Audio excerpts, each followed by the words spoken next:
Akkam jirtu kabajamtoota hordoftoota Birraa Barii Miidiyaa kun Birraa Barii Miidiyaadha. Birraa Barii Miidiyaan yeroo hundaa sagantaa gungumaatiin isinii dhiyaata. Sagantaa gungumaa keenyaan keessummoota garaagaraa haala yeroo fi qabxiilee barbaachisoo ta'an irratti mariif isinii dhiyeessa. Guyyaa har'aallee akkuma beekamu keessummaa tokko qabadhee isinii dhiyaadhee jira. Keessummaan keenya kanaa gollichaa ogeessa yookiin immoo ogeessa seeraati akkasumas immoo barataa seeraati. Falma mirga namoomaati akkasumas immoo ollaa wajjin qindoominaan nama hojjetuu fi itti dhiyeenyaan sarbamiinsa mirga namoomaa Itoophiyaa keessatti deemaa jiru nama hordofaa jiruu fi quba qabudha. Kanaaf har'aaf turtii isa wajjin goonaa hanga dhuma sagantaa keenyaatti akka wajjin turtan kabajaadhaan isin affeerra. Mee kana dursa waamicha keenya kabajtee yaada fi marii wajjin gochuudhaaf as istiidiyoo keenyatti argamuudhaaf hedduu si galateeffannaa. Yoo yaa baga nagaan dhufte. Galatom maqaan kee kana Gollijiloo jedhama. Ani akkuma baantu ogeesseeraati. Aga eebbifamee Yuunivarsiitii Naayiroobii kan irraa eebbifamee amma ji'a 3 tokko jira. Galatom affeerra na dhiyeessitee waan mirga namaa irra taasisuuf istuudiyoo keessanii na dhiyeessuuf galatooma.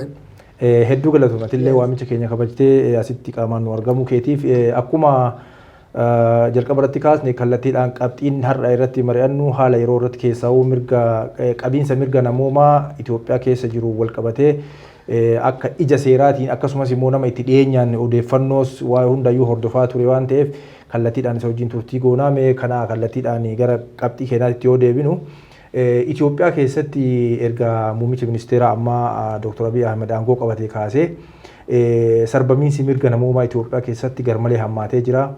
Ajjeechaan namaa jumlaadhaan bakkee hundatti raawwataa namni gaafii tokko malee hidhamaa waan yaada isaa bilisaan ibsate yookaan immoo mootummaa dura dhaabbate jechuudhaan sababuma itti barbaadanii mana hidhaatti darbatu hidhaa keessaallee immoo baasanii nama to'annaa seeraa jala jiru haalli itti ajjeesan jira.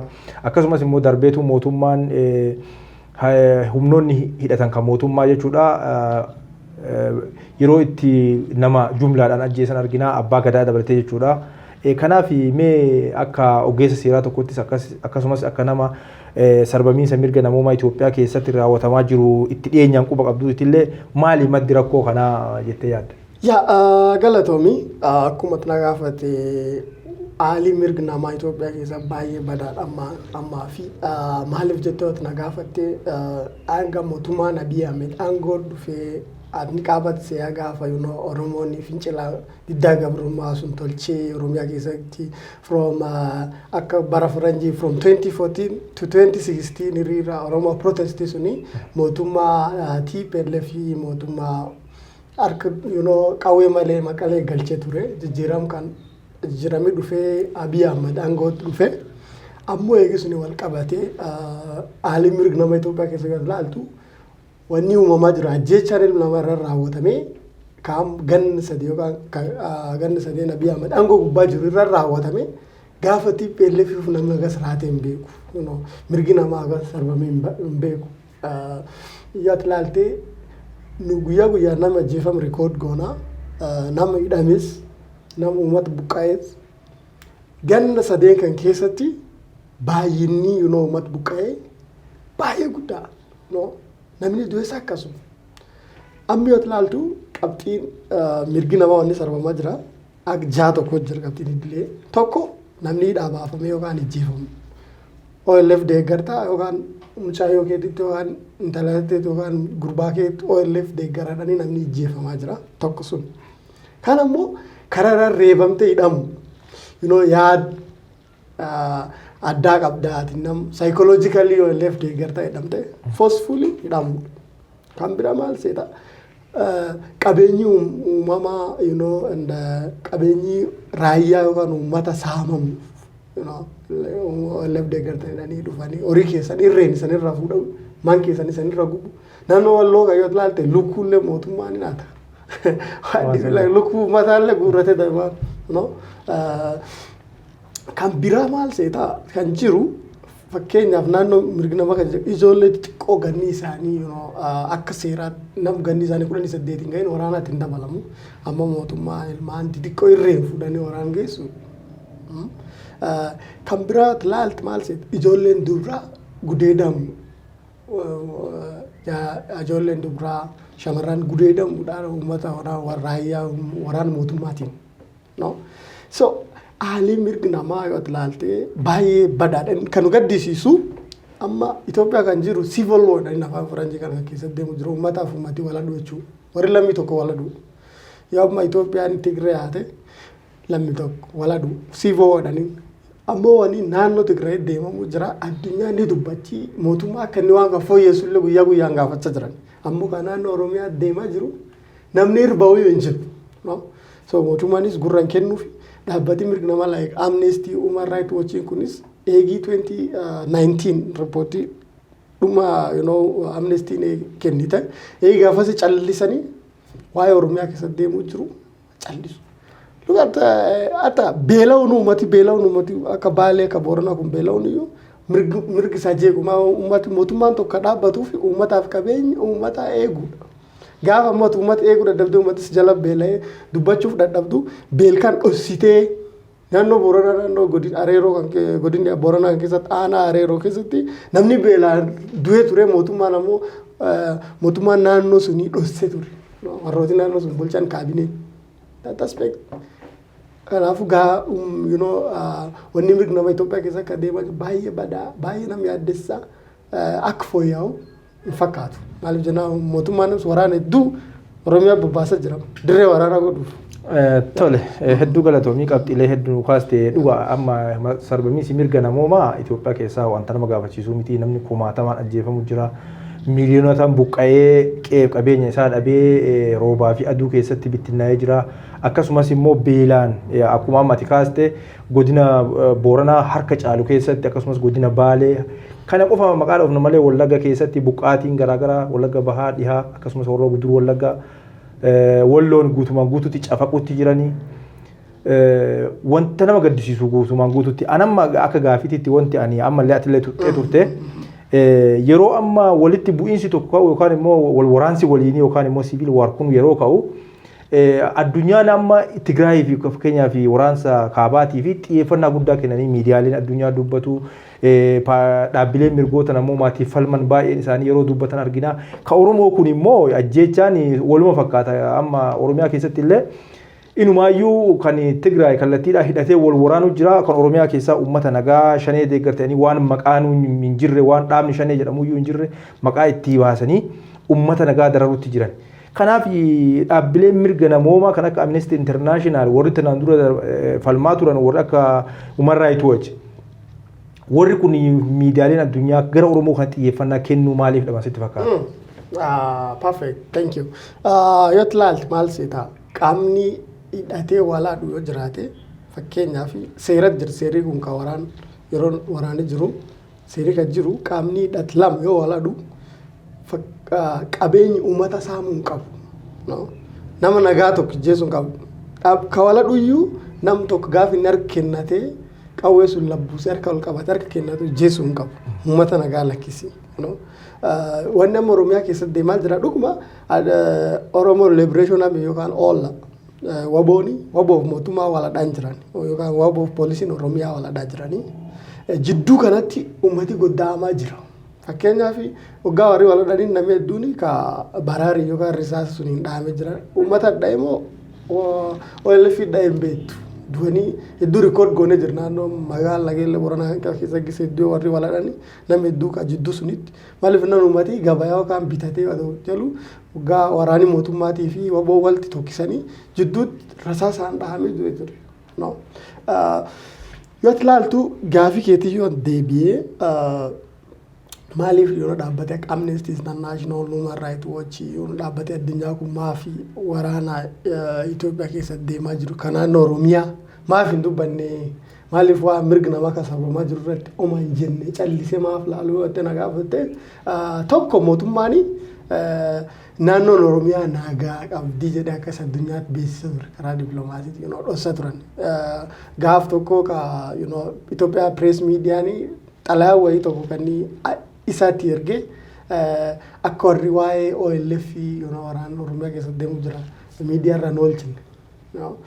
Journalistii tokko jira ka Al Jazeera hojjetu ka hidhame maaliif jennaani boson deemtee OLF interview gootee addunyaatti beeksisuuf jedhanii interview akkam waliin goota jedhanii hidhanii Hamma mootummaa waraana Itoophiyaa naannoo Oromiyaa keessatti deemu jiru dhossee ture. Dhaabbata mirga namaa kan cufaanu ni dhossa. Namni iddoo hin jiru Oromiyaan nagaadha dirree kunini gareen hidhatee deemu hin jiru jedhee waan kana dhossa. Dhaabbatee akka Amnesty International Human Rights Watch gaafa Oromiyaa keessa deemee fakkeenyaaf daataa sassaabuuf barbaadu eeyyama mootummaa barbaada. Hojiin isaa nama hojii isaa hojjetu nagaa kennee argatu yoo mootummaan eeyyamaniif naannoo sun keessa socho'uu hin danda'u. Kanaafuu dippiloomaatikalii dhoofamee jira. Tokko lammaffaadha. Oromoon iyyuu dhiiba irraa waa'ee isirra gahaa jira kan du'aatii hidhamuu buqqa'uu kana dhaabbata kanaan dhaqqabaa hin jiru. Yoo abbaan iyyate Oromii si birmata. Iyyanti kennees jirti Facebook irraa live deemtee haasa'uu boo'u Facebook irra maxxansuu. Dhaabbatni kun inni Facebook deemees jal deemee funfunaanu waan deemaa jira. Barreeffama ga'aan dhaqqabdaan. Dhaqqabdeenis warri independent research ofii godhanii information nuu kenname kun dhugaa moo dhugaa miti kan jedhu warris research godhata. Oromoonis dhaqqabaan hin jiru. Dhaabbata kanaan capacity warra yoo ilaalte warris maybe capacity deemanii ground Gujii deemanii Baalee deemanii Booraan deemanii namni duukaa record godhanii data qabatama ta'een laf kaa'anii hojjetanii gahu. Ammoo dhaabbati Oromoo kan biraa gahuu ni jira wanni kun. Activistiin Oromoo warraan dhaqqabaa jirti. Like Oromooni itti callisaa aduu nuti. Facebook irra maqaa nama 5 hidhamee dhanii maxxansitee callista. Namni kun eessatti hidhamee ganda kamitti hidhamee namni kun mana hidhaa kam jira. Reebame waggaa jettu maal reebame? Ni rukutame dhaanaan dudda keessa dhaanamu miila cabmoo funnaanti cabmoo mataatti rukutame moo waan kana record gootee qabatamaanii ragaa waliin mirga namaa kanaan gahuu qabda. Ennaan kan biraa Oromoo keessaa Oromoon akka dhaabbata siyaasaas taanaan warri mirga namaa dhaabbata akka ollaa kan taanaan kan biraas taanaan waliin gurmaa'ee hojjechaa hin jiru. Namni kophaa iyyaa horii beekta yoo ilaalte aspect of Oromoo yoo ilaalte Tigree maal seetaa ijoollee Tigree activist kan argee ture akka warri hojjetan collaboration hojjetanii hojii qoodatanii isan hojii miidiyaa irra bobbaatanii warri kun hojii maallaqa barbaadu irraa bobbaa warri kun hojii daataa gathering godhu irraa bobbaa akka gurmuutiin hojjetan waan namni Oromoon naannoo Boorana kan xalalan kana maal jedhee mammaakaa kan waan namni dhibbaa ka waliin dhageenye hin hojjenne namni lama waggaa wal dhaga'ee wal jala qabne hojjechuu ni danda'a. Kanaafuu ankaalaalee sun paartiin Oromoo wal dhageessii hin qabdu raayyaan waliin hojjechaa hin jiru warri mirga namaa falmus waliin hojjechaa hin jiru namni kophaa horiyaa. Kanaaf qoonqoon uummata miliyoona 50 olii kun addunyaa dhagaama jiru. Hedduu galatoomii kana dhugaadha qabxii hedduu kaastee amma bakki rakkoon jirtu as amma. Dhugaadha Itoophiyaa keessatti erga Abiy aangootti dhufee waan wayyaanee waggaa 27 keessatti raawwattee oli dhiittaa mirga namoomaa Itoophiyaa keessatti gahee jechuudha. Ajjechaan namaa garmalee hammaatee namni inumaayyuu hidhaanis akkasuma buqqaatiin akkasuma ammas akkuma argaa jirru hongeedhaan ummanni mootummaa qaba jettu tokko hongeedhaan beelee yeroo itti dhumaa jirutti mootummaan kun deebi'ee mirga namaa kabachiisa wanti jedhamee abdatamu baay'ee rakkisaadha. Amma inni akkuma ati kaaste rakkoon jiru guddaan gama dippiloomaasiitiin amma yeroo wayyaaneetiif yeroo ammaa kana garaagarummaatu jira. Yeroo wayyaanee sana addunyaan Oromoo hin dhageetti. Ragaalee qindeessanillee kennuufi haa baatanii dhaabbileen mirga namaaf falman kunniin akkuma godhanii ragaalee funaannatanii Oromoof sagalee haga tokko ta'aa turanii gabaasa garaagaraa baasanii rakkoo mootummaan uummata irraan gahaa jiru saaxilaa turanii. Amma garuu karaa lamaan miidhamu jira uummanni Oromoo. Tokko addunyaanis haa taatu Oromoonis jechuudha hammi tokko wal qoode. Namni amma biyya bulchaa jiru Oromoodhaa wanta jedhuuni rakkoo gahaa jiru kana hunda moggatti dhiisanii yookaan immoo cinatti dhiisanii mootummaan keenya waan jedhu akkanumatti fudhatanii yoo nu ajjeeses kennaa wanta jedhu akkasitti fudhatanii malee ajjeechaan kan yeroo wayyaanee sana daran caalaa jechuudha. Kuni qabatama jiru jechuudha. Kanaaf dhaabbileen mirga namaatiif falmanillee immoo akkuma atuu kaastee rakkoo dippiloomaasii hojjetamaa jirutu keessaa'uu diyaaspooraan Oromoo dhiibbaan inni godhaa jiru keessaa'uu wal qoqqooduu achuma keessatti jechuudha. Tokko ta'anii Hooggana tokkoon deemuu dhabuuni dhaabbileen warri adiin kun gamna si madaala waanumatti gochaa deemtu kana keessatti si madaalanii har'aatillee Oromoo bakka buutee waan tokko yoo dhufte kun illee boru waan biraatiin yoo dhufe warri achi keessatti waa madaalaa jechuudha. Oromoon tokko ta'ee ragama danda'ee hagamudaa argatee yoo qindeessee dhiibbaa godhuu hin danda'u. Baradoo keessatti bahanii abii daawun abii mastigoo jecha kanaan faranjiin waa tokko illee jijjiirama haga ammaatitti hin finne dippiloomaasiin akkasii illee hin dalagne jechuudha. Dippiloomaasiin faranjii akkuma ati kaaste ragaa qabatamaa waan qabatamaa fedhuu jechuudha. Afaan tokko dubbachuu fedhuu jechuudha. Inni kun hanqina guddaa amma hawaasa keenya keessatti mul'ataa jiru. Mee kanuma wajjin wal qabatee amma keessa ajjeechaa jila abbootii gadaa Karrayyuu irratti raawwateen yoo ajjeechaan baay'atee jira. Oromiyaa keessatti akkuma amma kaasne kutaalee Oromiyaa garaagaraa keessatti baay'achaa jira. Akkasumas amma waan amma ati kaaste humnoota mootummaa wajjin ABO fi humnoonni mootummaa wal'aanii yookaan immoo ABO'n yoo injifate yookaan immoo gareen tokko yoo kan injifatu taate garee sana yoo dhabani as deebanii uummata nagaa irratti tarkaanfii fudhachuu fakkeenyaaf godina Shawaa Lixaa ana Gindabat keessa torbee darbe nama 15 bakka tokkotti ajjeesan. Gabaasee ture OMN uummanni sun uummata nagaan haamtuu qabatee midhaan isaa haamachuuf bahe. Waan waraanni ABO dhaheef achi booda mufii saniin as deebanii uummata nagaa lafatti ajjeesan jechuudha. Ajjeecha san keessa maatiin afurii nama maatii mana tokkooti jechuudha. Kanaaf gochoonni akkanaa kunniin baay'atee jira nama gaddisiisaa keessaa'u meeqa abbootii gadaa Karrayyuu irratti raawwate suni qaamni sirnaa wanta sana qoratee gabaasillee haga ammaatitti Addis Standard miidiyaa kan jedhamu tokko isa qofatu kan wanta sana sirriitti haga tokko namallee dubbisee ragaa qabatamaa funaanuu fi yaale jechuudha. Kanaaf mee isin akka nama tokkootti waan gama sirraan raawwachaa jiru odeeffannoon yookaan immoo qorannaan gootan yoo jiraate. Shirii sun inni shir baay'ee hamaa ture ammoo fashalaa'ee ture maaliif jennaan ministirootii namni akka taa'ee danda'a fa'aatii hangaasaa fa'aatii warri yoo caffee jiranii akka mootummaan ijjeesse admitti godhanii jiran fudhatanii turanii. Itoophiyaa Human Rights Commissionis torbaan dabriis baasee ture akka warri abbootii gadaa sun qaama mootummaatiin ijjeefaman ture. Akka dhaabbataatti nu achi bilbilee nam achi giraawun jiru walaasaa turre. Warri nam 34 qabee nam 14 bosona geessanii ijjeessanii namni lama baqatee bahee deebisee jaarsoleen gadii kan warri hidhee namni tokko hidhaan mootummaa dhaanichaa fi heeloo hamtuu urgeetteen manidhaa keessatti du'e ture.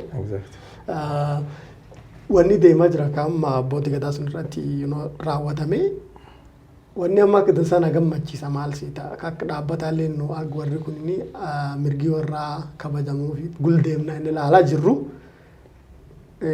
ka warri mootummaa keessa sun warri achi keessa hojjetan akka wanni sun dalagaa namtuun sun mootummaan qaama mootummaatiin dalagamte ibsee ture. Wal saaxilanii turanii akka paartiin PP Oromiyaatti akka wanni sun qoratamee ragaan gabba'u fete qoratamu qabaa warri waan sun irra raawwatamee qabamu qabaa wanni sun qoratamu irra deebi'ee qoratamu qabaa kan jedhe warri nus ibsa warra eegaa jirra. Kanaafuu wanni guddoon jira akka warri abbootiin gadaa sun mootummaa irraatti warri sun akkuma mootummaa fixee ifatti ba'ee ture. Kan nu barbaannu warri yakka sun raawwatamee seeratti akka dhiyaatan. Nasun irratti hojjechaa jirra. Dhaabbiin mirga namaa hedduus ragaa qabatamaa waliin funaanamee dhiyeessaa jirra. Yoo isin next stepin isin amma ce'uuf jettee ibsi dhibiin bahee isaan beeksisaa ture. Okay, hedduu galatoomii kana qabxiilee bal'aa fi ifaan kaastee dhaggeeffattoota keenya turtii obbo Kanaa wajjin goone gara xumuraatti fidaa jirra kutaa jalqabaa jechuudha. Kanaaf mee kanaa dhumarratti jechuun kutaa kana xumuruudhaan duratti akka waliigalaatti mee walitti qabdee kan naa kaastu tokko sarbamiinsi mirga namoomaa Itoophiyaa keessatti gahaa jiru haga ammaatitti fala kan arganne nu kaastee turte akkasumas immoo fala argachaas hin jiru akkasumas immoo akka fala argatuufillee immoo wanti hojjetamaa jiru ragaadhaan qindaa'ee qaama barbaadu bira gahaa kan jirallee nu kaaste kanuma biratti ammallee wanti kana waliin dabaltee nu kaastu sirna haqaa kana wajjin wal qabata maal jennaan haqni yoo hin jirre biyya tokko keessatti sarbamiinsi mirga namoomaa garmalee hammaataa jechuudha. Akkasumas immoo namoonni hidhamanii ka ajjeefamanis fakkeenyaaf artist Haacaaluu Hundeessaa yoo fudhanne akkasumas dhiyooma kana kan ajjeesan ogeessa seeraa Abdul Jabbaar Huseen namoonni akkasii fi kan immoo hidhaa keessa jiranillee haqa hin arganne biyya sana keessatti sirni haqaa hin jiru. Kanaaf mee waan kanniin sadanii walitti qabdeeti xumura irratti osoo nu kaaste. Akka haqaatti yoo ilaalte Itoophiyaa keessatti hammaqee hin jiru. Biyya tokko keessatti haqee jiraachuuf manni murtii independent ta'uu qaba. Mootummaarraa bilisa ta'uu qaba. Itoophiyaa keessatti manni murtii yookaan justice ministry kan jedhamu sun mootummaarraa bilisa miti. Mootummaan control waan godhuuf. Fakkeenyaaf ilaali mucaa gaafa Jimma Yuunivarsiitii Mahammad jedhan sun gaafa inni achitti Free Jawaar Mohammad Free Oromo Political Prisoners jedhan qabanii turan. Manni murtii gaaf dhiyeessanii manni murtii bilis godhu. Kedhiisaa namni kun mirga qabaa waan fedhe jechuu danda'a. Freedom of speech qabaa. Gaaf manni murtii gadhiis poolisii qabee. Look at Colonel Gammachuu ayyaana man murtii gaaf dhiyeen kan xumur gaaf dhiyeessanii abbootiin seeraa dhufutitti. Maaliif jennaan hedduu gisa hedduu man murtii dhiyeessaadha. Poolisaan gaafa hedduu poolisiin dhiyeessu ture seera cabsaa ture. Kanaafuu amma haqa Itoophiyaa keessatti faamiliin namni irra ajjeefame sun kan namni irra hidhame sun man murtii deemee haqa argata gaaf naan jettu haqi hin argatu. Yoo man murtii olaanaa gara dhibifa Afrikaa fa naannoo bira deemu malee haqni seerii haqaa Oromiyaa Itoophiyaa keessattuu iyyuu akka malee gadi waan jiruufi haqni Itoophiyaa keessatti amma argamu hin jiru. Kanaaf nus keesii akka Abdul Jabbaar sun rikood godhee risaach irratti tolchaa ture akka inni mootummaan ajjeefamee haati man isaa naaf himtee turte dhaabbata ollaatiif himtee turte. Kanaaf hangammaa maal seetaa indipendentiin tokko qaamni dhaabbata bilisa ta'e tokko akka ijjeechaa Haacaaluu Hundeessaa investigation godhee ragaa qabamni maaliif nan ka mootummaas mini akka mootummaasitti hima qaamni ammoo dhaabbati bilisa ta'e tokko ifatti baasuu qaba. Haalli haqaa Oromiyaa keessa nagaafattooma paasantii 5 illee hin gahu jechuudha. Exactly.